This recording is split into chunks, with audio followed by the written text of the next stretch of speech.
बदलते भारत की शान।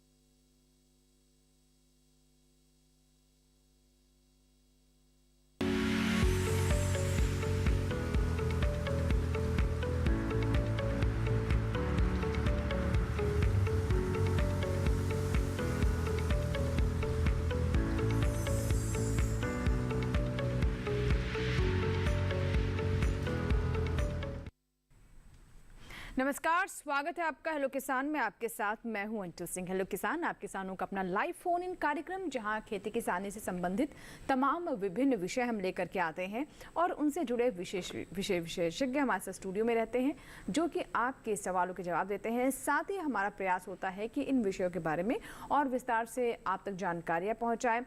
कौन कौन सी आधुनिक तकनीक है उनके बारे में आपको जानकारी दें और साथ ही ये भी जानकारी दें कि कैसे हमारे किसान अधिक से अधिक लाभ ले सकते हैं। तो आज का विषय क्या है जिस पर आज हम चर्चा करेंगे और आपके सवाल लेंगे। सबसे पहले आज के विषय पर नजर डालते हैं। विभिन्न मशरूम की उत्पादन तकनीक के बारे में हम बात करेंगे और साथ ही जानेंगे अमरूद के बागों में समसामयिक कार्य कौन कौन से करने हैं ताकि आपको अमरूद की अच्छी फसल मिल सके। दोनों विषय पर विस्तार से चर्चा होगी। अगर आपके कोई सवाल है, कोई आशंका है, कोई जानकारी आप प्राप्त करना चाहते हैं तो आप हमें संपर्क कर सकते हैं। हमारे टोल फ्री नंबर नोट कर लें 1800-113060, 1800-113061 टोल फ्री, यानी इन पर आपका कोई शुल्क नहीं लगेगा। इसके अलावा आप हमें ईमेल भी कर सकते हैं। लाइव हम आपके ईमेल में आए हुए सवालों को कार्यक्रम में पढ़ेंगे। hellokisan2015@gmail.com ये हमारा ईमेल पता है, तो अपने सवाल आप हमें ईमेल से भी पहुंचा सकते हैं।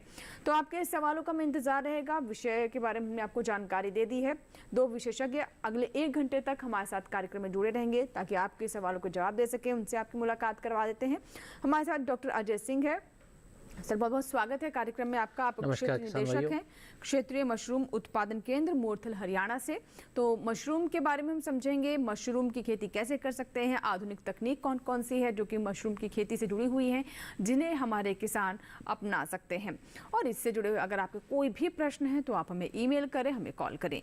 दूसरे मेहमान हमारे साथ हैं डॉक्टर अमित गोस्वामी। अमित जी, बहुत बहुत स्वागत है आपका भी कार्यक्रम में। और आज का जो हमारा दूसरा विषय यानी अमरूद के बागों में समसामयिक कार्य कौन से करें, उसके बारे में हम आपसे बात करेंगे। आप वरिष्ठ वैज्ञानिक हैं फल विज्ञान संभाग IARI पूसा नई दिल्ली में।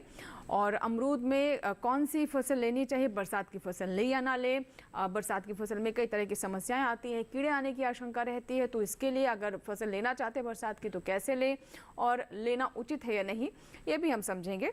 तो दोनों मेहमानों का बहुत स्वागत है कार्यक्रम में। और चलिए सबसे पहले हम बात करते हैं जो हम मशरूम, जो हमारा आज का पहला विषय है, तो उसके बारे में थोड़ी सी चर्चा करते हैं। डॉक्टर अजय, जैसे हम मशरूम की बात करें और इसे थोड़ा जो हमारी पारंपरिक फसलें होती हैं, धान, गेहूं, सरसों, चना, उससे ये हटकर है।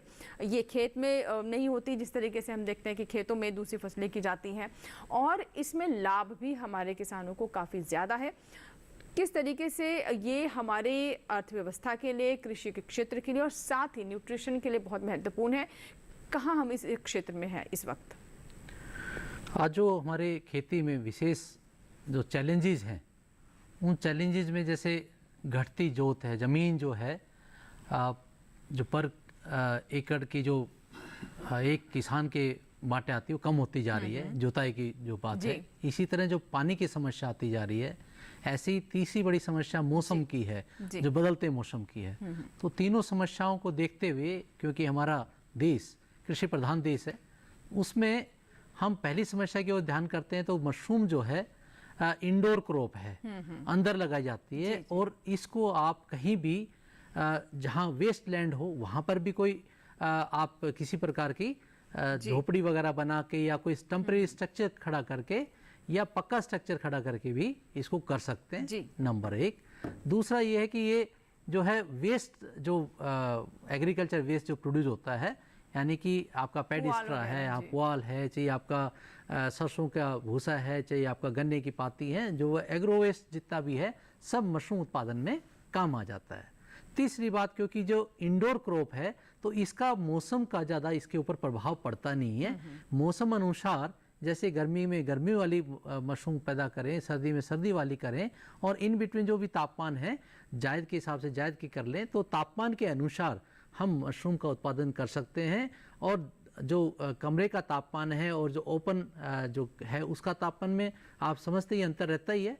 तो इस तरह तीनों जो समस्याओं का ये जो है निराकरण भी कर देती है। और पानी की जो बात आती है, वो पानी क्योंकि एक बार थोड़ा लगता है कंपोस्ट वगैरह बनाने में, पर उसके बाद पानी की आवश्यकता कम पड़ती है और फसलों के मुकाबले। बिल्कुल, तो पानी की आवश्यकता इसमें कम पड़ती है, इंडोर है, तो इसलिए जो कई बार मौसम की मार पड़ती है फसलों पर, उसका खतरा नहीं रहता। आप चीज़ों को मेंटेन कर सकते हैं, मैनेज कर सकते हैं। और एक सबसे बड़ी बात जो मशरूम की खेती से जुड़ी हुई है वो ये कि वो किसान जिनके पास खेत नहीं है, भूमिहीन किसान है, अगर उनके पास थोड़ी सी भी ज़मीन है, थोड़ा सा भी कोई कमरा भी है, तो उससे भी वो इसकी शुरुआत कर सकते हैं और इसमें काफ़ी लाभ भी है। तो चलिए देखते हैं मशरूम की खेती से जुड़ी हमारी पहली रिपोर्ट।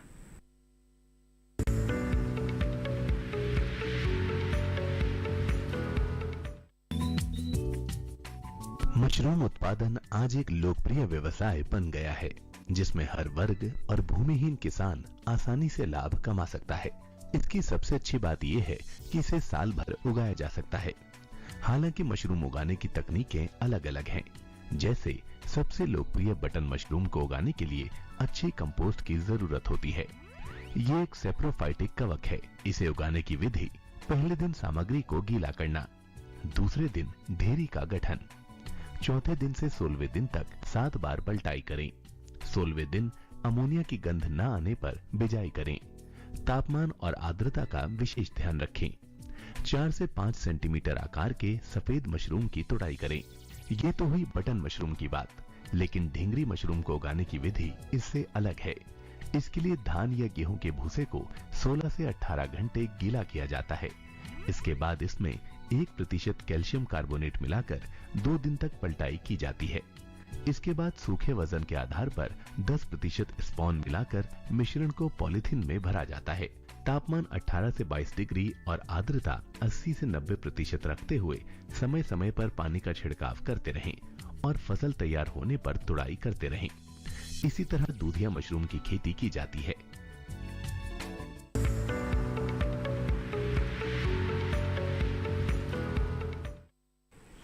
मशरूम पर अपने ये रिपोर्ट देखिए और आगे इससे जुड़े हुए जो महत्वपूर्ण पॉइंट्स हैं, जो बिंदु हैं, उनको भी हम कार्यक्रम में शामिल करेंगे। उनके बारे में विस्तार से चर्चा होगी और मशरूम के बारे में कुछ भी आप जानना चाहते हैं तो बेझिझक हमें कॉल करें, हमें ईमेल करें। अब बात कर लेते हैं आज का जो हमारा दूसरा विषय है, यानी अमरूद के बारे में। और डॉक्टर अमित हमारे साथ हैं। अमित जी, मुझे सुन पा रहे हैं आप? हाँ बिल्कुल, मैं आपको सुन पा रहा हूँ जी। अमरूद के बारे में बात करें तो सर ये बताएं कि किस प्रकार की फसल है, और क्योंकि हम ये अलग अलग सीजन में भी लेते हैं, बरसात की अलग फसल होती है, सर्दियों की अलग होती है, तो इस वक्त की जो फसल है उसकी स्थिति के बारे में क्या बताना चाहेंगे? देखिए, पहले तो मैं किसान भाइयों को सभी को राम राम करता हूँ। मैं आज मैं स्टूडियो नहीं पहुँच पाया क्योंकि किसी कारणवश मुझे चित्रकूट आना पड़ा। अमरूद एक ऐसा फल वृक्ष है, आपको जानकर बड़े आश्चर्य होगा कि इस समय देश के 25 राज्यों में अमरूद का उत्पादन हो रहा है। अमरूद का जो रकबा है, पिछले 10 सालों में अमरूद का रकबा दुगना हो गया और प्रोडक्शन 4 गुना बढ़ गया है। तो आप सोचिए कि जिस फसल की रकबा भी डबल हो रहा है, प्रोडक्शन भी 4 गुना बढ़ रहा है, उसके पीछे कुछ ना कुछ कारण होगा कि इसके कहीं ना कहीं से आर्थिक लाभ है। किसान भाई प्रति हेक्टेयर इसमें सबसे ज्यादा उत्पादन ले सकते हैं। अमरूद की आय, जो इसको इकोनॉमिक आय कहते हैं, हम तीसरी साल से ले सकते हैं। इसका सबसे बड़ा कारण यह है कि जो अर्बन एरिया है उसमें अमरूद की डिमांड बहुत बढ़ रही है। अमरूद इस समय एक प्रकार से सुपर फूड की तरह उगाया जाने लगा है। अमरूद की अगर आप बात करें कि इसमें जो स्वास्थ्यवर्धक चीजें हैं, तो अमरूद में आप सोचिए कि एक प्रकार से औषधीय फल है। अमरूद पेट से संबंधित सभी मूलतः जो जितनी भी बीमारियां हैं उन सब में एक रामबाण इलाज की तरह काम कर रहा है। इसलिए अमरूद का दिन पे दिन रकबा भी बढ़ रहा है। उत्पादन के लिए अलग अलग तकनीकियों पे भी काम हो रहा है और किसान भाई भी इसकी तरफ बहुत आकर्षित हो रहे हैं, क्योंकि इसका जो प्रति हेक्टेयर उत्पादन है और जो प्रति हेक्टेयर आय है वो अन्य फसलों की तुलना में, अन्य फलों की तुलना में बहुत अधिक है। इसके कारण अमरूद का बहुत ज्यादा डिमांड इस समय बढ़ रही है। एक तो रही अमरूद की आर्थिक तरीके से कि आर्थिक कारण क्या है अमरूद के उत्पादन का बढ़ने का। अमरूद की उत्पादकता बहुत अच्छी है इस समय और अमरूद की अलग अलग प्रजातियां जो अब कई संस्थानों द्वारा विकसित की गई हैं वो सब मार्केट में उपलब्ध हैं। तो किसानों के लिए अमरूद एक बहुत सरल तरीका है अमरूद की खेती करने का। अब रही फसल की बात कि अमरूद की कौन सी फसल लें और कौन सी फसल नहीं लें, तो मैं सभी को ये जानकारी देना चाहता हूँ कि इस समय अप्रैल का महीना चल रहा है और पूरे उत्तर भारत में अमरूद के फूल आना शुरू हो गए होंगे। ये अमरूद के जो फूल आए हैं हमें बरसात की फसल देंगे, जो कि अमरूद की कुल फसल का 90% हिस्सा होता है। बट बरसात की फसल की मुख्य समस्या क्या है कि आप सब लोग देखते होंगे एक फल मक्खी जैसा कीड़ा होता है जो बरसात की फसल में बहुत जी ज्यादा जी आता है, और बिल्कुल। इसके कारण अब जी अमरूद, आप कुछ पूछ रहे थे बीच में, जी आप डॉक्टर प्लीज। अमित, इसके बारे में और विस्तार से आपसे बात करेंगे। यही सवाल भी रहेंगे कि बरसात की फसल में जो कीट और बीमारियों की आशंका रहती है उसमें क्या करना चाहिए किसानों को, समसामयिक और कौन कौन से कार्य हैं, इसके बारे में भी हम जानेंगे। लेकिन उससे पहले रिपोर्ट पर हम नजर डाल लेते हैं जो कि अच्छा, अमरूद प्लीज। पर है। जी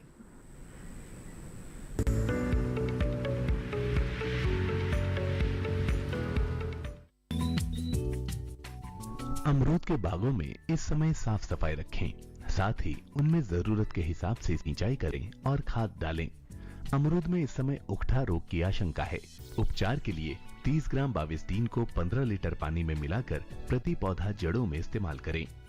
मार्च में पेड़ों के थालों में गुड़ाई करें ताकि कीटों के प्यूपों को उनके प्राकृतिक शत्रु नष्ट कर सकें। उत्तर भारत के बागवान स्वस्थ पेड़ों को भूमि की सतह से 75 सेंटीमीटर की ऊंचाई तक काटकर जीर्णोद्धार करें। इसी तरह द्वितीयक शाखाओं को भी उनके आधार से 75 सेंटीमीटर ऊंचाई तक काटकर पेड़ों को नया जीवन दें। साथ ही बारिश के मौसम में अमरूद की फसल लेने के लिए प्रति पौधा 50 किलोग्राम देसी खाद, आधा kilogram urea, 1/4 kilo super phosphate और 750 ग्राम पोटाश देना चाहिए। यदि बारिश में फसल नहीं चाहिए तो फिलहाल सिंचाई रोक दें और हाथों से फूलों को अलग कर देना चाहिए, या फिर 15 मई तक नैप्थेलिन एसिटिक एसिड 600 ppm का 15 दिनों के अंतराल पर 2 बार छिड़काव करें। फल मक्खी के नियंत्रण के लिए मिथाइल यूजिनोल की बोतल ट्रैप, जिसमें 100 मिलीलीटर 0.1% मिथाइल यूजिनोल और 0.1% मेलाथियन हो, को बाग में विभिन्न स्थानों पर लटकाएं। पौधों में जिंक की कमी दूर करने के लिए आधा किलो जिंक सल्फेट बुझे चूने का घोल 100 लीटर पानी में बनाकर 15 दिन के अंतराल पर छिड़काव करें।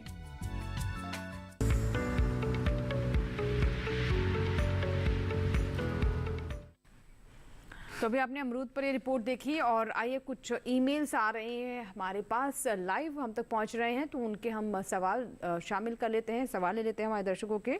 और ये पहला जो सवाल आया है ये अमरूद के ऊपर है। असल हमारे दर्शक हैं ये स्वान वर्मा है, जिन्होंने 3 साल पहले अमरूद का पेड़ लगाया था, और अमरूद के उसमें फल तो लगते हैं लेकिन उतने अच्छे आकार में वो नहीं बढ़ पाते हैं। जानना चाहते हैं कि क्या वजह है, इसके साथ ही जो फल है उसमें काले काले छोटे छोटे धब्बे भी पड़ जाते हैं, क्या वजह हो सकती है और कैसे अच्छी फसल प्राप्त करें। रखा है, पहली चीज तो इसमें इनसे बोले कि जो हमारे वर्मा जी सुन रहे होंगे उनको मेरा निवेदन है कि एक तो आप इसमें बहुत ज्यादा रोज रोज पानी ना दें। अमरूद में जो 3 साल का पौधा हो गया है तो अमरूद में 8 दिन के अंतराल में आप सिंचाई करें, उसका अच्छा सा थाला बनाएं और उसमें सड़ी हुई गोबर की खाद या वर्मी कंपोस्ट आपके पास हो 15 से 20 किलो गोबर की खाद उसके कैनोपी एरिया के नीचे, यानी कई तने से करीब 1.5 फुट दूर उसमें अच्छे से जड़ों में मिला दें। अब रही बात उसमें जो काला काला सा धब्बा आ रहा है, तो एक कॉपर ऑक्सीक्लोराइड करके दवाई आती है, उसका 1% का घोल बना के उसमें एक बार स्प्रे कर दें, वो धब्बे से भी उनका निदान हो जाएगा। जी बिल्कुल ठीक है। तो ये तो बात हुई अमरूद से जुड़ा हुआ जो हमारा सवाल था, और अब बात करते हैं एक मशरूम से जुड़ा हुआ भी सवाल आया है, ईमेल आया है हमारे पास। शिव शंकर जी हैं जिन्होंने हमें गोंडा उत्तर प्रदेश से ये सवाल भेजा है, और ये जानना चाहते हैं कि गर्मियों में मशरूम की खेती किस प्रकार कर सकते हैं, कौन सी प्रजाति लगा सकते हैं, जानकारी चाहते हैं इस बारे में। जी, अब आने वाला जो समय अप्रैल मई जून जो है, इस समय में आप जो ओयस्टर मशरूम है, जिसको हम ढींगरी मशरूम भी कहते हैं, उसकी आप खेती कर सकते हैं, और साथ में आप दूधिया मशरूम की खेती भी कर सकते हैं। दोनों मशरूम लगाने में आसान है और अच्छे भाव प्राप्त कर सकते हैं दोनों के। लगाने का तरीका ये है, जैसे आपको दिखाया भी था अभी डॉक्यूमेंट्री में, कि आपने भूसे को किसी प्रकार का, चाहे धान के पुआल है, चाहे गेहूं का भूसा है, या दूसरे एग्रो वेस्ट कोई भी है, उनको आपने गर्म पानी में भिगोना है, और लगभग 1-1.5 घंटा गर्म पानी में रहने के बाद पानी से निकाल लीजिए, और पानी जो निचुड़ जाए उसके बाद इसमें, यानी कि 5-6 घंटे बाद इसमें लगभग अगर 100 किलो आपका सूखा भूसा है तो उसका 10 से 12 किलो बीज उसमें लगेगा, या 100 किलो भूसा लगभग 300 किलो के आसपास हो जाएगा। तो इस प्रकार आप सूखे भूसे के 10% से 12% तक बीज पहले से आप बुक करवाएं और बिजाई से पहले लेके आ जाएं। और इसमें सतह की बिजाई करते हैं, यानी कि एक थैले में अगर 5 किलो भूसा डाला है तो लगभग आपका 150 से 200 ग्राम बीज आपने उसमें मिला देना है और बांध के रख देना है। उसके लगभग 15 एक दिन बाद जिस कमरे में आप रखेंगे या जिस झोपड़ी में रखेंगे वहाँ का तापमान 24-25 के आसपास रखें और नमी की मात्रा 70-80%, 90% तक रखेंगे तो 15 दिन के आसपास से पूरा जो थैला है वो सफ़ेद हो जाएगा। उस समय आपने थैले को या तो उसमें सुराख कर दें या सारा थैला बाहर निकाल लें और गट्ठे को जो है 15-15 सेंटीमीटर के अंतर पे रख दें। तो और कमरे के अंदर जो जिसमें रखा है उसमें लाइट जलाएं और कूलर चला के रखें तो नमी बनी रहेगी और मशरूम बड़ी सुंदर जो है 5-7 दिन बाद स्टार्ट हो जाएगी। लगभग अगले 40-45 दिन तक मशरूम आती रहेगी, आप घुमा के उसको तोड़ सकते हैं। ये ढींगरी मशरूम की बात है। ऐसे ही जो दूधिया मशरूम की बात मैंने बताई उसमें तरीका बिल्कुल एक जैसा है। करीबन 15 दिन में जब बीज का फैलाव हो जाए, बीज अलग लगाता है पर लगाने का तरीका यही है, जब बीज फैला हो जाए तो इसमें थैले को निकालना नहीं है, इसमें थैले का मुंह खोल के ऊपर केसिंग मिट्टी डालनी है जो हल्की मिट्टी हो, जिसमें बिल्कुल जो है आप खेत की मिट्टी ले सकते हो, जो उपजाऊ खेत की मिट्टी हो, उसको आधा से 1 इंच तक ऊपर डाल दें और हल्का पानी का छिड़काव रखें। उस कमरे का तापमान जो शुरुआत में वही 25 के आसपास रखें। लगभग 7-8 दिन बाद फिर मशरूम जो है उसमें स्टार्ट होगी। 30-35 डिग्री तापमान तक की इस मशरूम में आ जाती है और नमी बना के रखें, लाइट जला के रखें 8-10 घंटे, तो ये मशरूम भी बड़ी खूबसूरत इसको छाता मशरूम भी बोलते हैं और ये भी खाने में टेस्टी है और इसको भी आप उगा सकते हैं गर्मियों में। बिल्कुल सर, चलिए इसी के साथ ही यहाँ पर हम रुकेंगे छोटे से ब्रेक के लिए। ब्रेक के बाद भी दोनों विषयों पर हमारी चर्चा जारी रहेगी। आप हमें ज़रूर ईमेल करें, कॉल करें, हम आपके कार्यक्रमों को कार्यक्रम में शामिल करेंगे। छोटा सा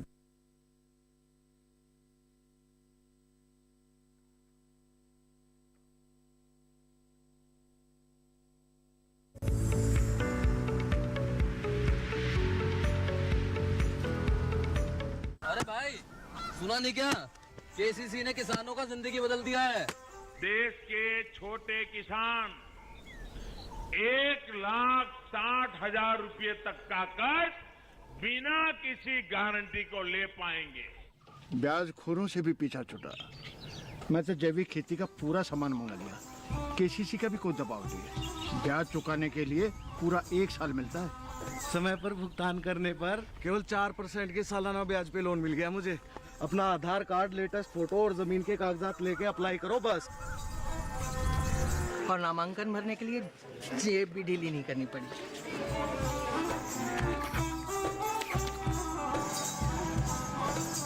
चाचा, उधार चुकाने के 24 घंटे के बाद उतने ही पैसे वापस निकाल सकते हैं। केसीसी ने किसानों की जिंदगी वाकई बदल दी है। तो आप भी किसान क्रेडिट कार्ड अपनाएं और सहजता से ऋण पाएं।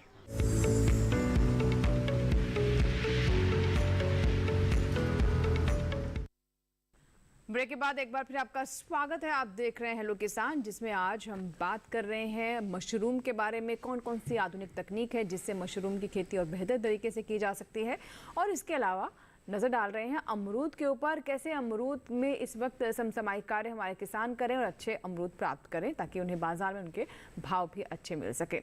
और अभी एक हमारे पास ईमेल आया है जो कि अमरूद से जुड़ा हुआ है। हमारे दर्शक हैं जिनका यहाँ पर जिन्होंने अपने क्षेत्र का नाम नहीं लिखा है, महेंद्र सिंह हैं, जो जानना चाहते हैं कि अमरूद कब लगाएं। इनका सिर्फ एक लाइन का सवाल है। डॉक्टर अमित, क्या बताना चाहेंगे? एक बार फिर से, क्योंकि ये पता नहीं क्यों डिस्कनेक्ट हो रहा था कि जी, आप मुझे सुन पा रहे हैं? अब तक मेरी आवाज पहुंच पा रही है? हाँ बिल्कुल, अभी सुन पा रहे हैं जी। हमारे दर्शक हैं ये महेंद्र सिंह हैं जिन्होंने अपने जिले या फिर राज्य का नाम तो नहीं लिखा, लेकिन इनका सिर्फ एक ही सवाल है कि अमरूद कब लगाएं। अमरूद लगाने का सबसे अच्छा समय होता है, आप जुलाई की द्वितीय पखवाड़े से लेकर सितंबर के प्रथम पखवाड़े तक अमरूद लगा सकते हैं जी। लेकिन अमरूद लगाने के पहले मैं जनरल भी एक आंसर देना चाहता हूँ कि जो भी किसान भाई सुन रहे हो, हमें अपने खेत की तैयारी, अमरूद के बाग लगाने की तैयारी अप्रैल के अंतिम सप्ताह में शुरू कर देनी चाहिए, जब आपकी लगी हुई फसल कट जाए। अमरूद को लगाते समय 3 बातों का ध्यान रखना है। एक तो अमरूद को कभी जल भराव वाले स्थान पर ना लगाएं। कोशिश करें कि अमरूद के लिए जो खेत का चयन कर रहे हैं वो जल भराव ना हो, वहां पे वाटर लॉगिंग कंडीशन नहीं हो।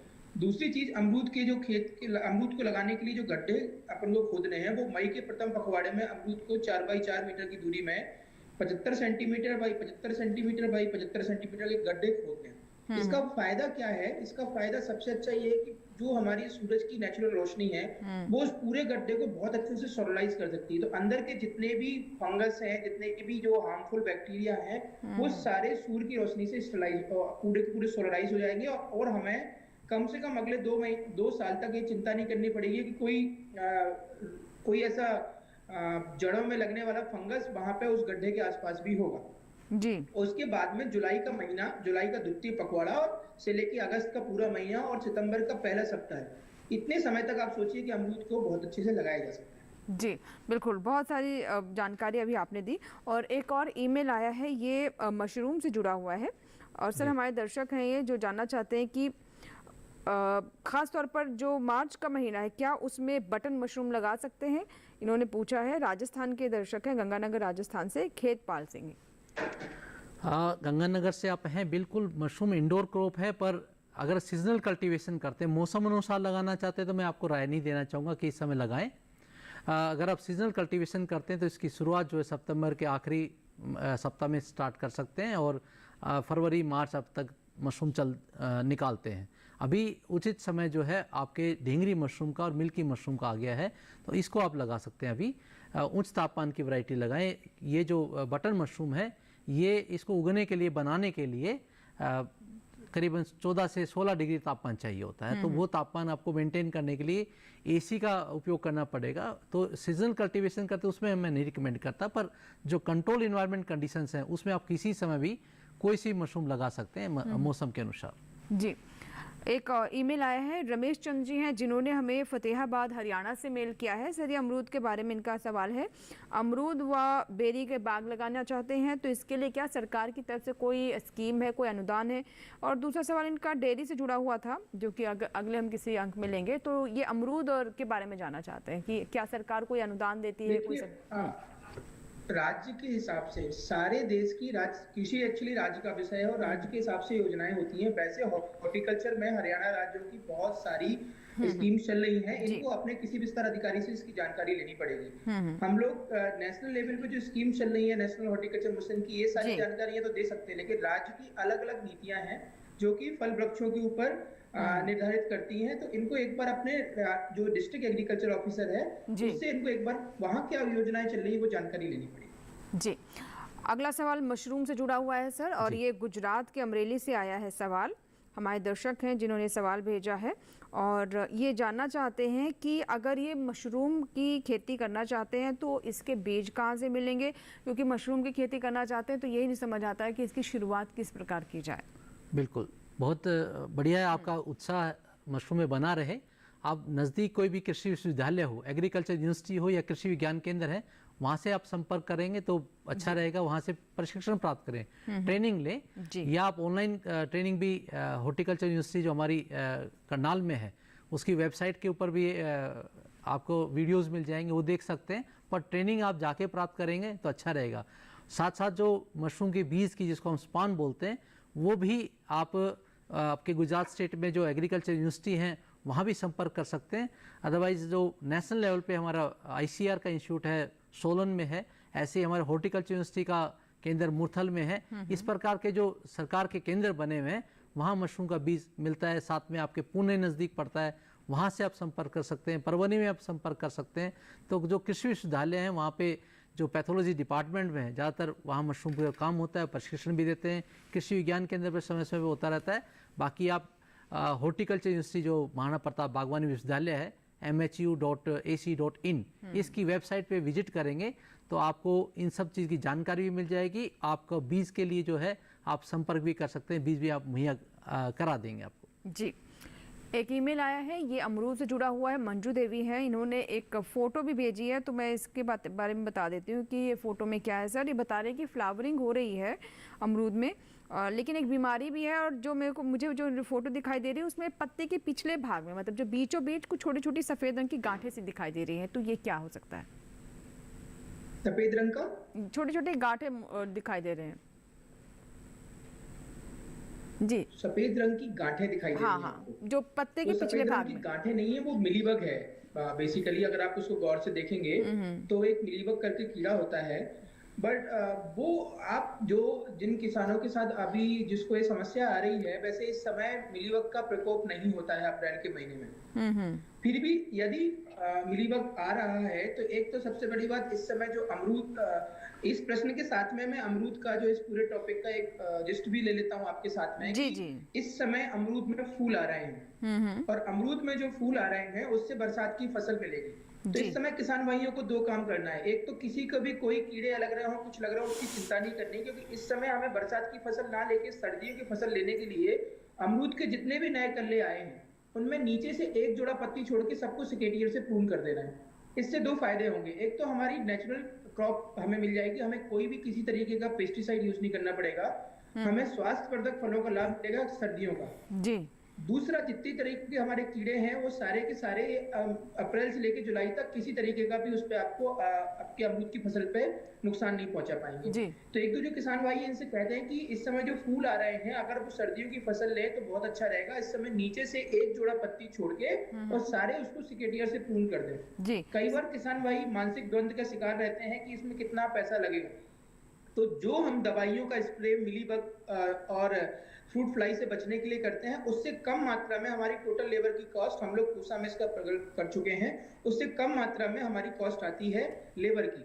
एक तो हमें अपनी फसल नेचुरल फसल मिल जाती है जिसमें कोई पेस्टिसाइड नहीं होता, क्योंकि अमरूद को कच्चा और पक्का दोनों तरीके से खाते हैं। तो हमारे स्वास्थ्य की दृष्टि से भी, मार्केट की दृष्टि से भी, क्वालिटी की दृष्टि से भी, प्राइस की दृष्टि से भी और हमारे ओवरऑल प्लांट की हेल्थ की दृष्टि से भी ये जो विधि है वो बहुत अच्छी होती है। तो इस विधि को अपनाएंगे तो किसान भाई सर्दियों की अच्छी फसल भी ले लेंगे और उनको किसी तरीके से किसी केमिकल का प्रयोग भी नहीं करना। बिल्कुल। और डॉक्टर अमित, जैसे कि आपने बताया कि ये एक तरह का बग है जो मैं विवरण बता रही थी आपको, लेकिन हमारे दर्शक ने भी लिखा है कि ये उन्हें भी लगता है कि कोई ये बीमारी है, तो शायद पहचान भी गलत हो जाती है कई बार। मैं आपको इसका रिप्लाई उनके ईमेल पे ही आप मुझे मेरे ईमेल पे फॉरवर्ड कर दीजिएगा, मैं उसको देख के उसको दोबारा से फॉरवर्ड कर दूंगा। ठीक है सर। अब एक पूरी तरीके से उनका जवाब मैं उनको संतुष्ट कर दूंगा, उनका जवाब उनके पास भेज दूंगा। जी। अब एक ईमेल आया है, ये मशरूम की फार्मिंग से जुड़ा हुआ है और नंदपाल सिंह है हमारे दर्शक, किस क्षेत्र से है ये इन्होंने लिखा है और ये जानना चाहता है कि अगर मशरूम फार्मिंग करना चाहते हैं तो कहाँ बेचें इसको, मतलब मशरूम पैदा तो कर ले लेकिन मार्केट को लेकर थोड़ी सी आशंकाएं हैं और अक्सर ये सवाल आता भी है। सर क्या बताना चाहेंगे? नंदपाल जी, जो मशरूम है उसका वैसे तो अपने आप में काफ़ी प्रचलन हो गया है, डिमांड बढ़ रही है। आपकी क्षेत्र से आपने बताया नहीं, पर नज़दीक जो भी कोई बड़ा शहर लगता है उसमें आपकी मशरूम आराम से बिक जाएगी। आप जानते हैं मशरूम खाने में स्वादिष्ट के साथ साथ मशरूम में काफ़ी अच्छे पोषक तत्व हैं, चाहे उसमें प्रोटीन की बात करते हैं, चाहे उसमें आप खनिज तत्वों की बात करते हैं, वो काफ़ी मात्रा में होते हैं। ये चिकन मीट से अच्छी क्वालिटी का प्रोटीन देता है, ये फैट भी इसमें नहीं होता, कोलेस्ट्रॉल भी नहीं होता, तो इसलिए खाने के बड़े अच्छे इसके फ़ायदे हैं। तो 2-4 बात अगर आप बताओगे भी जिनको जानकारी नहीं होगी तो आपकी मशरूम फटाफट बिकेगी। दूसरी एक बड़ी बात आप बता सकते हो कि मशरूम में एंटी कैंसर प्रॉपर्टीज़ बहुत होती है, एंटी वायरल प्रॉपर्टीज़ बहुत होती हैं। तो कोरोना से बचना है, कैंसर से बचना है, ब्लड प्रेशर मरीज है या डायबिटिक पेशेंट्स है, उनके लिए भी मशरूम बहुत अच्छी है। मशरूम अपने आप में ऊर्जा बहुत अच्छी देती है जी। तो मशरूम के आप 2-4 गुण बता के आप मशरूम को बेच सकते हैं और बिकती भी है। मशरूम खूब लोग अपनी डाइट में लेने लग गए हैं, तो आप मशरूम उगाइए और नज़दीक संपर्क करने ये भी हो सकता है कि आप जो डॉक्टर हैं, आपके जो वहाँ पे पढ़े लिखे एकेडमिशियन हैं, उनसे भी संपर्क कर सकते हो कि हमेशा उनको इस चीज़ की दरकार रहती है कि मशरूम मिल जाए। तो कई बार मशरूम ग्रोअर अवेलेबल नहीं होता, मशरूम दूर से आयात करते हैं और वो बड़ी महंगे भाव पे खरीदते हैं। जी। सर अब एक और सवाल आया है, अमरूद से जुड़ा हुआ ले लेते हैं। राकेश पाल है हमारे दर्शक और राकेश पाल जी का जो सवाल है सर वो हम बता देते हैं आपको। ये जानना चाहते हैं कि 1 एकड़ में कितने पेड़ लग सकते हैं और कितने दिन में पौधे फल देने लगते हैं और लगभग कितनी आमदनी उन्हें 1 एकड़ में मशरूम के पेड़ लगाने से हो सकता है? मशरूम नहीं, अमरूद के पेड़ लगाने से। माफ कीजिएगा, अमरूद। नहीं ठीक है। हाँ जी। बड़े अच्छा क्वेश्चन पूछा है। देखिए, एक प्रश्न में ही सारे लोगों की उनकी आय व्यय का ब्यौरा मिल जाएगा। अमरूद का जो पौधा है उसमें जो फल आते हैं वो सब लोग जान ले कि वो सिर्फ नए पेड़ों पे यानी नई शूट्स पे जो नए कल्ले फूटते हैं उसमें आते हैं। अमरूद में जो फलन होता है वो पुरानी शाखाओं पे नहीं आता। इसका जो गुण है ये इसको सघन बागवानी के लिए बहुत उपयुक्त बनाता है। तो अमरूद की जो दूरी है वो आप 3 बाई 3 मीटर की दूरी पर रखें। अगर किसान भाई और थोड़ा सा बीच में कुछ क्रॉप्स लेना चाहते हैं तो 4 बाई 4 मीटर की दूरी पे बहुत अच्छा अमरूद का उत्पादन हो जाता है। पहली चीज तो अमरूद को जब 4 बाई 4 मीटर की दूरी पर लगाएंगे तो आप ये जान लीजिए कि 1 हेक्टेयर में करीब आपके 625 पौधे करीब आते हैं। जी। तो 1 हेक्टेयर आप उसमें देख लीजिए कि अमरूद के 1 प्रति एकड़ के हिसाब से आप देखेंगे कि अमरूद के करीब 1125 पौधे आएंगे। उसके हिसाब से अगर आप देखेंगे तो प्रति एकड़ के हिसाब से आपको 300 से 350 पौधे बड़े अच्छी उसमें लग सकते हैं। दूसरा, प्रति पौधा फलन कब शुरू होता है? फलन तो अमरूद में अगले साल से ही शुरू हो जाएगा, लेकिन मेरा किसान भाइयों से निवेदन है कि अमरूद को जो लगाएं उसको कम से कम आप तीसरे साल तक उससे किसी भी तरीके का फलन ना लें, उसकी ट्रेनिंग एंड प्रूनिंग प्रॉपर तरीके से कर दें, जिससे कि तीसरी बार जो आए तीसरे साल से वो बहुत ही अच्छी हो। अमरूद में तीसरे साल में आप ये जानिए कि प्रति वर्ष करीब 30 से 35 किलो फल आपके आने लगेंगे, और जो कि 5वें साल तक आपको 60 से 70 किलो 4 बाई 4 मीटर की दूरी में प्रति पौधा प्रति वर्ष आपको इतना फलन शुरू हो जाएगा। तो आप इकोनॉमिक यील्ड उसकी बोले तो वो तीसरे साल से शुरू हो जाती है। उसके पहले जो उसमें फूल आएंगे, किसान भाइयों से निवेदन है कि उन फूलों को तोड़ दें और जो शाखाएं एक दूसरे से रगड़ खा रही हैं उनको प्रून कर दें। अमरूद को चारों शाखाओं से विन्यास चारों तरफ से बढ़ने दें, जिससे कि उसकी आपको कंटिन्यूअसली अगले 10 से 15 साल तक आपको उससे प्रूनिंग एंड ट्रेनिंग की हेल्प से आय मिलती रहेगी। जी चलिए, इसी के साथ ही हमारे लिए वक्त हो गया एक और छोटे से ब्रेक का। कहीं मत जाइएगा, देखते रहें हेलो किसान।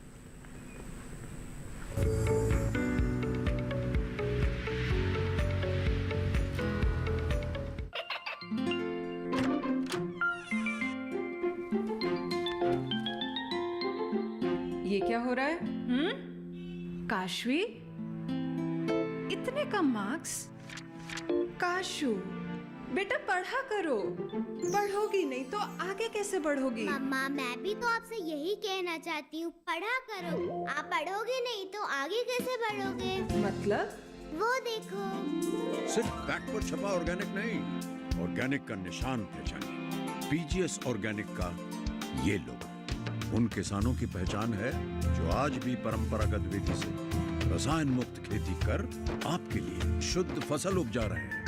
अब समझे मम्मा, अगर मैं प्योर ऑर्गेनिक फूड नहीं खाऊंगी तो अच्छे मार्क्स कहाँ से लाऊंगी? अच्छा बच्चों, जैविक खेती की इस मुहिम को आगे बढ़ाइए, शुद्ध ऑर्गेनिक अपनाइए।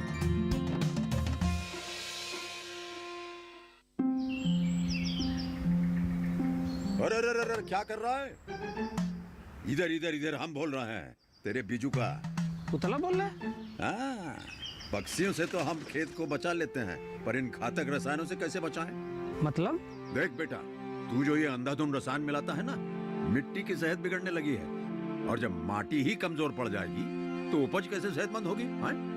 अरे पहले ऐसा नहीं था, पूछना अपने बड़े बुजुर्गों से, कैसे फसल लहलहाती थी, शुद्धता झलकती थी। हाँ, माटी भी तंदुरुस्त और लोग भी। अब पहली वाली बात कहाँ?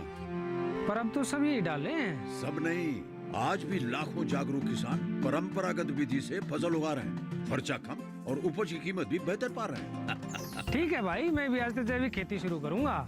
माटी से प्रेम की परंपरा है परंपरागत खेती।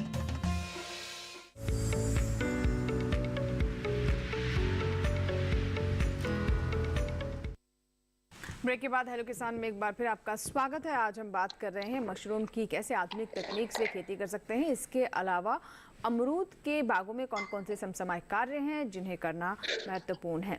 एक हमारे पास ईमेल आया है, उस ईमेल को हम पढ़ लेते हैं। हमारे पास ये सुरेंद्र जी का ईमेल आया है। ग्रेटर नोएडा में ये मशरूम की खेती करना चाहते हैं, लेकिन ये जानना चाहते हैं कि स्पॉन यहाँ कहाँ से प्राप्त करें। क्या कोई लिस्ट सेलर्स की मिल सकती है जो कि इसके बीज प्रोवाइड कर सकें?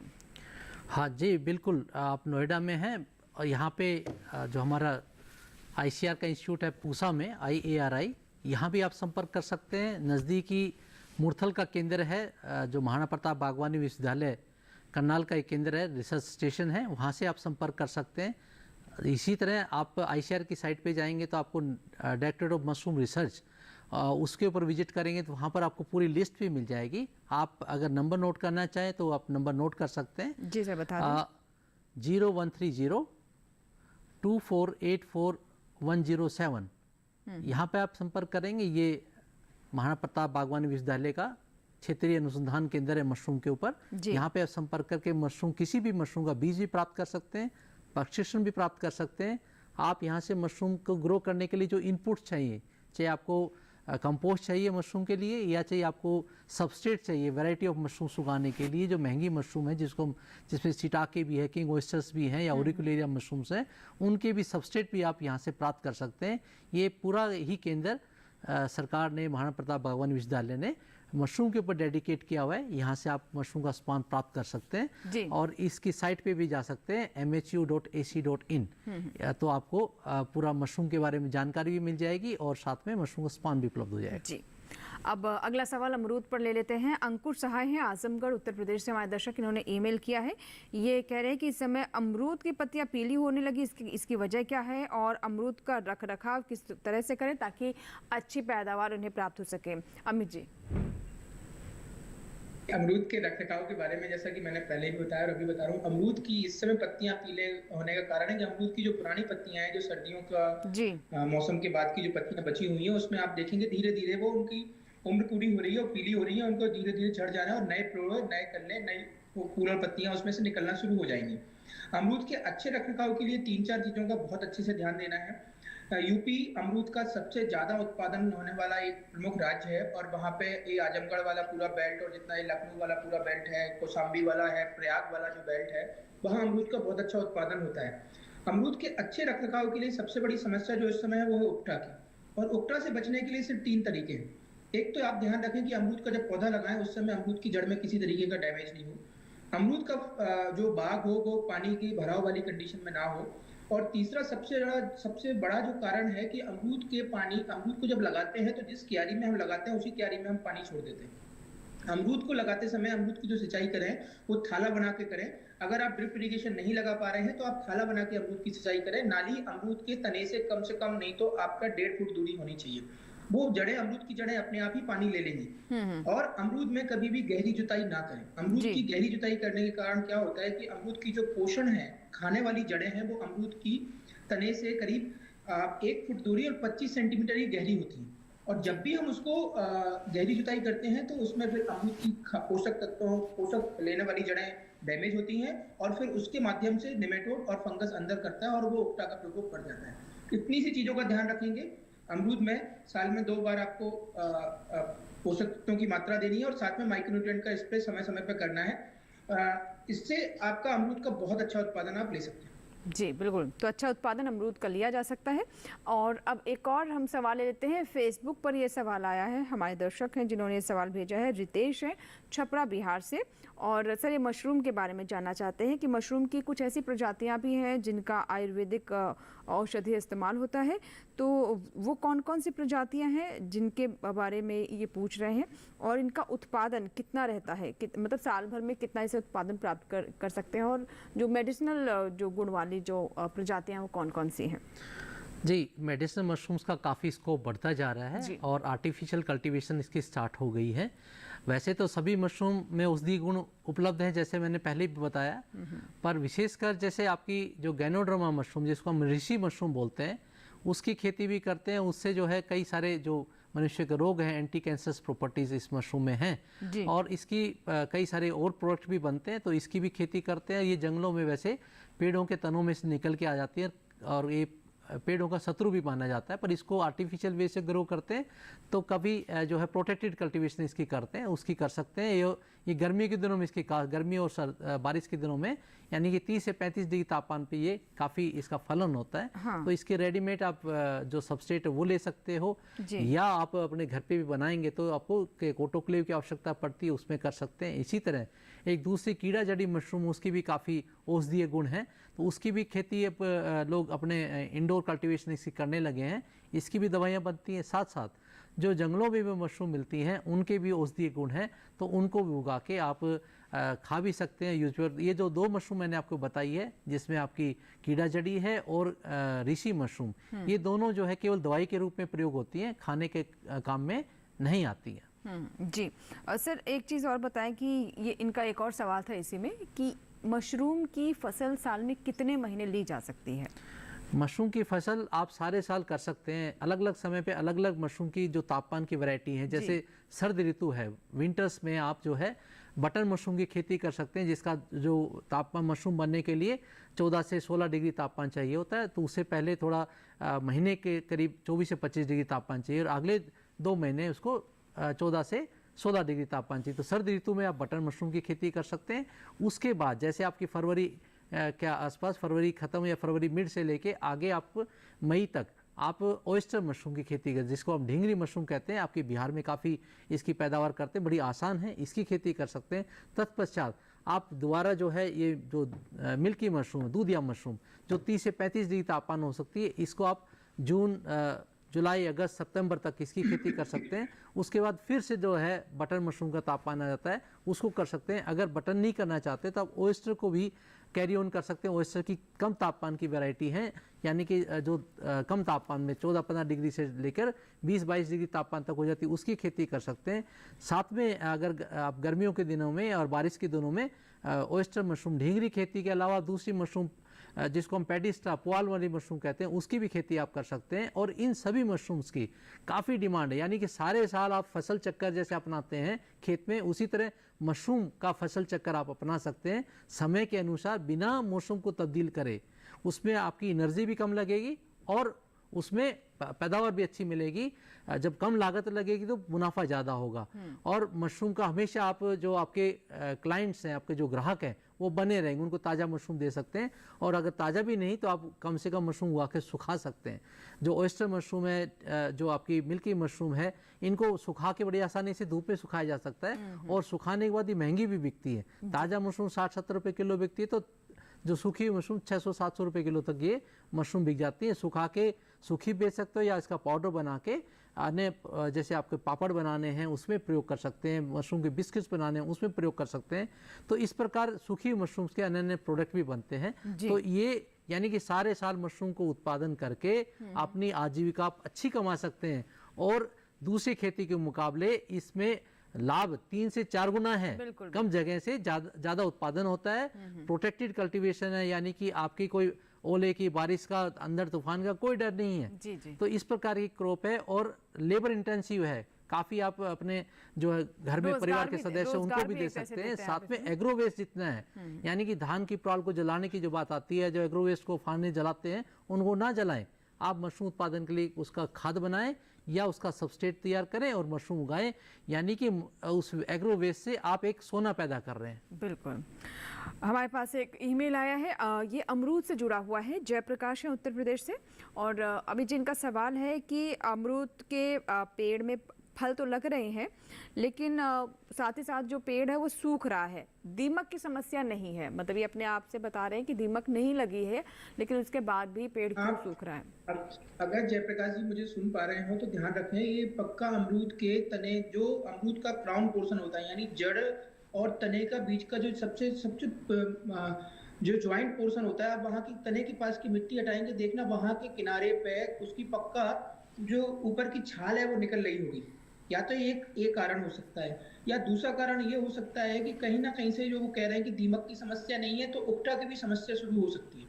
तो ध्यान रखें, उकटा का जैसे कि आपने अपने वीडियो में भी बताया, उसी ट्रीटमेंट को दोबारा से फॉलो करें। और अगर छाल वहां की कट रही है तो एक तो खुला पानी लगाना बिल्कुल बंद कर दें। जो भी किसान भाई सुन रहे हो, अमरूद के तने में जब भी खुला पानी लगता है तो जो क्राउन पोर्शन होता है, यानी जड़ और तने के बीच का जो ज्वाइंट होता है, वहां पे अपने आप ही छाल कटने लगती है। उसके कटने से पूरा तना सूखने लगता है। तो उस जगह पे हम कॉपर ऑक्सीक्लोराइड का पेस्ट बना के उसमें अच्छे से पेस्ट लगा दें और उसके ऊपर मिट्टी चढ़ा दें। तब उसके बाद खाला बना के अमरूद की सिंचाई करें। आपका अमरूद का जो फल का पौधा है वो सूखने से बच जाएगा। जी, एक और ईमेल आया है और ये मशरूम से जुड़ा हुआ है। हमारे साथ हमारे दर्शक हैं प्राण सिंह लोधी, जिन्होंने मध्य प्रदेश के रायसेन से हमें ईमेल किया है।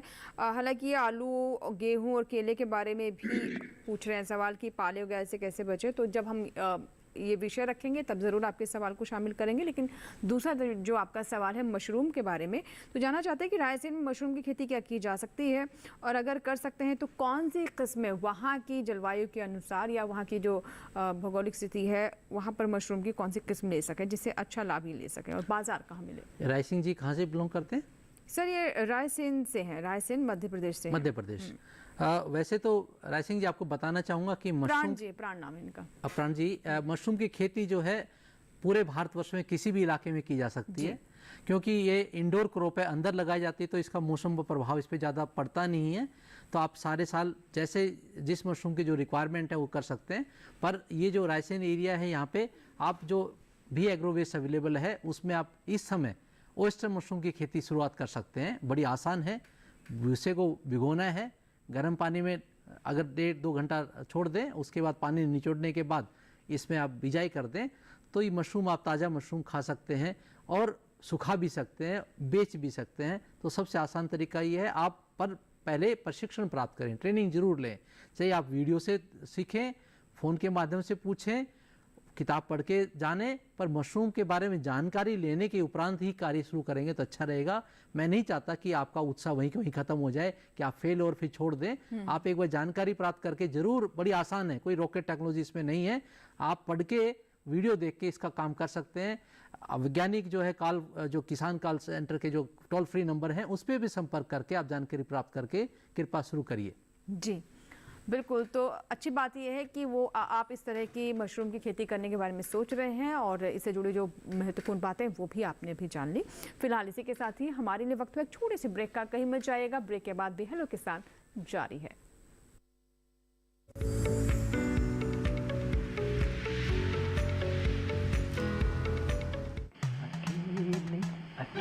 अरे वाह भैया, अकेले अकेले। अरे तू भी ले, पर खाएगा कैसे? मैं ऑर्गेनिक खेती की बात कर रहा रे बेटे। अकेले अकेले खेती कब तक करेगा? मतलब गांव में 20-25 किसानों का समूह बना के पंजीकरण करवा ले, फिर सरकारी ट्रेनिंग भी मिलेगी और मुफ्त जैविक बीज खाद भी। फिर बीजीएस ऑर्गेनिक की सरकारी मोहर के साथ तेरी उपज आकर्षक पैक में पहुंचेगी बड़े बाजार तक। अच्छा? हाँ। अरे भाई कहाँ चल दिया? सबको साथ लाने, आमदनी बढ़ाने। तो किसान भाई समझ गए ना, साथ मिलकर ऑर्गेनिक खेती कीजिए, अपनी परंपरा को आगे बढ़ाइए, ज्यादा मुनाफा कमाइए। माटी से प्रेम की परंपरा है परंपरागत खेती।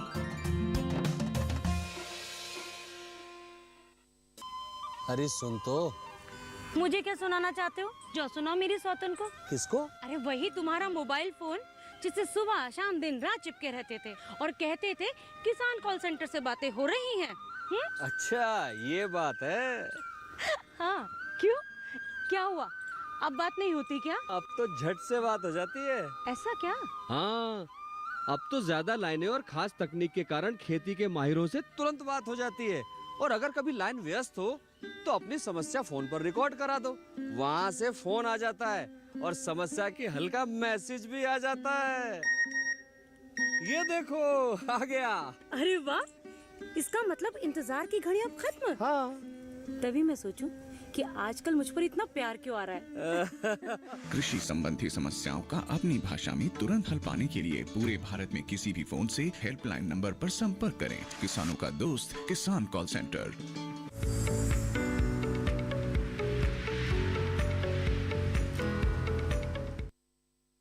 ब्रेक के बाद एक बार फिर आपका स्वागत है। आप देख रहे हैं हेलो किसान। आज हम बात कर रहे हैं मशरूम की खेती के बारे में और साथ ही अमरूद के बागों में कौन कौन से समसामयिक कार्य हैं जिन्हें करना ज़रूरी है। और एक हमारे पास और सवाल आया है, ये हमारे पास सवाल एक दर्शक ने भेजा है, उस सवाल को ले लेते हैं। ये शुभम पटेल जी हैं जो कि मशरूम के बारे में जानना चाहते हैं कि मशरूम की खेती का सही समय कब होता है और ट्रेनिंग इसकी कहाँ से लें, यानी अगर मशरूम की खेती करना चाहते हैं तो ट्रेनिंग की क्या क्या व्यवस्था है।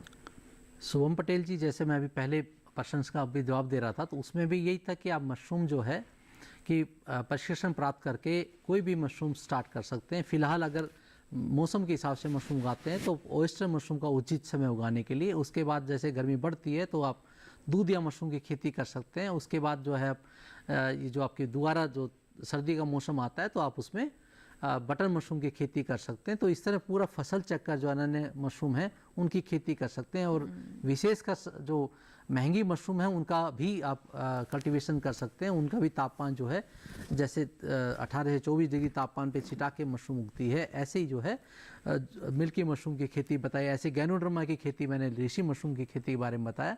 तो आप प्रशिक्षण प्राप्त करके इसकी खेती कर सकते हैं। प्रशिक्षण प्राप्त करने के लिए आप जो भी एग्रीकल्चर यूनिवर्सिटी हैं या आईसीआर के कृषि विज्ञान केंद्र हैं, यूनिवर्सिटीज़ के भी हैं एग्रीकल्चर यूनिवर्सिटीज़ के, और साथ में आईसीआर के भी कृषि विज्ञान केंद्र अलग अलग क्षेत्रों में बने हुए हैं, उस पर कर सकते हैं। या अगर आईसीआर की साइट पे भी जाके वेबसाइट के ऊपर भी मशरूम के ऊपर काफ़ी लिटरेचर है।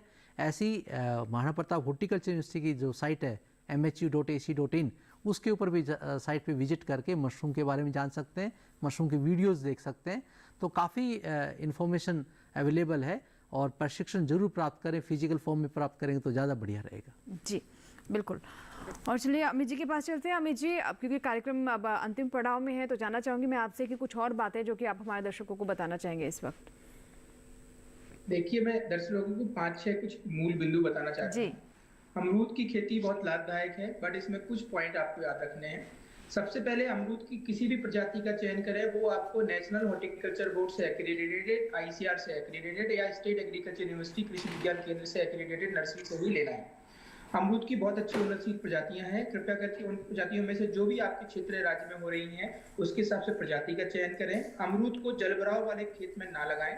अमरूद का पौधा लगाने के बाद अगले 2 साल तक अमरूद से फलन ना लें, उसके फूलों को निकालते रहें। नीचे से जो कल्ले फूट रहे हैं उनको काटते रहें। अमरूद में खुला पानी ना लगाएं। अमरूद के पौधों में मिट्टी चढ़ाने के बाद में साइड से पानी लगाएं। ये सारी चीजों का ध्यान रखेंगे। बरसात की फसल ना लें, सर्दियों की फसल लें। जैसे मैंने फसल चक्र में परिवर्तन की बताया वो फॉलो करें। अमरूद से लाभ पक्का मिलेगा, बहुत अच्छा लाभ मिलेगा। जी बहुत बहुत शुक्रिया अमित जी हमारे साथ जुड़ने के लिए, और इतने सारे ईमेल्स का जवाब आपने दिया और महत्वपूर्ण जो बिंदु जुड़े हुए हैं उसके बारे में भी आपने जानकारी दी। अभी बहुत बहुत शुक्रिया। धन्यवाद, आपने मुझे बुलाया, मौका दिया, उसको बहुत बहुत धन्यवाद। जी डॉक्टर अजय, अब आपसे भी वही सवाल, क्योंकि कार्यक्रम को अब समाप्त करने का समय है, तो मशरूम से जुड़ी कुछ खास बातें और जो हम आधुनिक तकनीक के बारे में बात कर रहे हैं उस पॉइंट को अभी तक हम टच नहीं कर पाए। जी, मशरूम की खेती इसमें कोई दो राय नहीं, काफ़ी लाभप्रद है।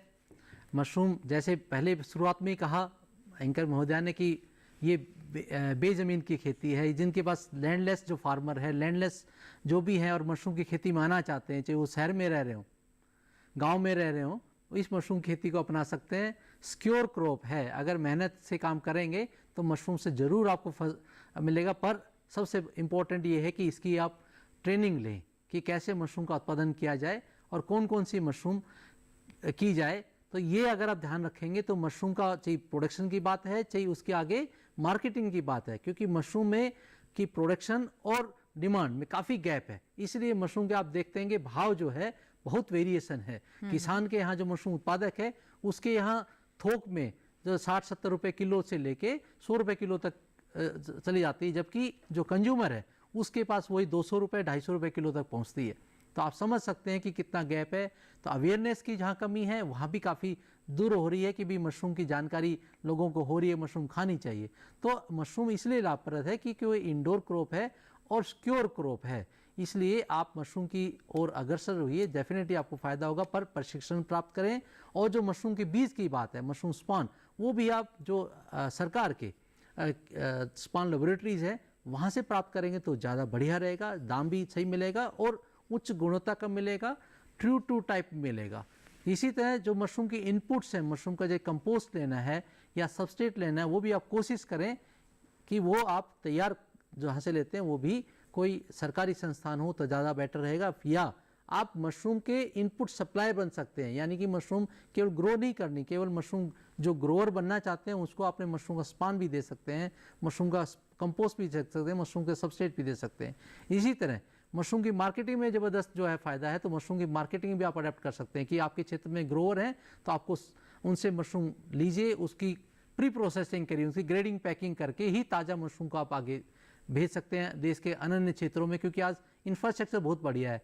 आपकी जो है दिल्ली के मशरूम बेंगलोर में अच्छे भाव में बिक जाती है, दिल्ली के आसपास काफ़ी ग्रोवर है। ऐसे ही अन्य क्षेत्रों में ग्रोवर्स बहुत हैं और मार्केट दूर है तो आप इंफ्रास्ट्रक्चर का प्रयोग करके या रेफ्रिजरेटेड वैन का प्रयोग करके मशरूम को पहुंचा सकते हैं। इसी तरह मशरूम की प्रोसेसिंग का भी बड़ा अच्छा स्कोप है। मशरूम का अचार काफ़ी मशहूर होता जा रहा है, तो मशरूम का अचार या मशरूम के पापड़, मशरूम के बिस्किट्स, इनको भी आप बना के अपना लाभ अर्जित कर सकते हैं। जी, बहुत बहुत शुक्रिया डॉक्टर अजय आपका भी। धन्यवाद। और आपने मशरूम के बहुत सारे उत्पादों के बारे में भी बताया, चाहे उसका अचार हो, पापड़ हो, पाउडर हो, चिप्स के बारे में भी आपने जिक्र किया। यानी प्रोसेसिंग के क्षेत्र में भी इसमें काफ़ी सारे ऑप्शंस हैं, काफ़ी सारी संभावना है जिसे हमारे युवा, हमारे किसान बिल्कुल अपना सकते हैं।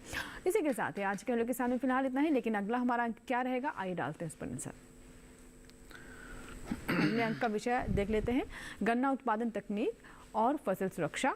इसके साथ ही हम बात करेंगे मोटे अनाज की खेती पर। अगर आपके कोई सवाल है तो आप हमें ईमेल कर सकते हैं। हमारा ईमेल पता नोट कर लें, hellokisan2015@gmail.com। इसके अलावा आप हमें सोशल मीडिया के माध्यम से भी संपर्क कर सकते हैं। ट्विटर, फेसबुक, इंस्टाग्राम सभी जगह हम उपलब्ध हैं। आप हमें मैसेंजर के माध्यम से भी अपने सवाल पहुंचा सकते हैं। और कॉल सेंटर नंबर भी नोट कर लें, 1800-1130-60। सोमवार से शनिवार सुबह 6 बजे से रात 10 बजे के बीच में इस नंबर पर आप कॉल करें, अपने सवाल रिकॉर्ड करवाएं जिन्हें हम कार्यक्रम में शामिल करेंगे। चलते चलते आपको ये भी बता दें कि आप हेलो किसान कार्यक्रम हमारे यूट्यूब चैनल पर भी देख सकते हैं। ये QR आप देख सकते हैं, इसे आप स्कैन करें और साथ ही @DD किसान चैनल जो हमारा ID है, इसे भी आप यूट्यूब पर जाकर सर्च कर सकते हैं और हमारे यूट्यूब चैनल से भी जुड़ सकते हैं। तो अगर आज के कार्यक्रम को आप दोबारा से देखना चाहते हैं, किसी जानकारी को अगर आप फिर से सुनना चाहते हैं तो ज़रूर हमारे यूट्यूब चैनल पर जाएं। इसी के साथ ही यहाँ लेंगे आपसे इजाज़त। आप बने रहें दूरदर्शन किसान के साथ। नमस्कार।